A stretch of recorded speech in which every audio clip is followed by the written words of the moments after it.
నా ప్రియ సహోదరి సహోదరులారా, జక్కయ్య జీవితాన్ని మనం గమనించినట్లయితే నశించిపోయాడు. జక్కయ్య ధన సంపాదనలో మునిగిపోయాడు. ఎంతో అక్రమంగా సంపాదించాడు. ఎన్నో రకాల పరిస్థితుల్లో నుంచి జక్కయ్య వెళ్ళాడు. ఎంతో సంపాదించాడు. ఎంత సంపాదించిన కానీ చివరికి రక్షణ అనేటువంటిది లేకపోయినట్లయితే ఎంత సంపాదించినా మనము ఒక 5 పైసలు కూడా మనం తీసుకొని పోలేము.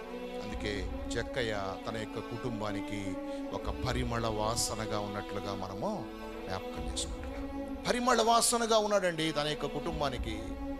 నీవు నీ కుటుంబానికి ఒక పరిమళ వాసన.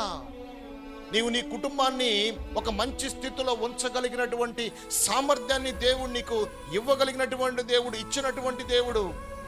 దేవుడు ఎందుకు అన్నీ కూడా మనకు చేస్తాడంటే నీవు ఒక పరిమళమైనటువంటి సువాసనగా ఉండాలని దేవుని యొక్క ఉద్దేశమైనట్లుగా నేను మీకు జ్ఞాపకం చేస్తా ఉన్నాను.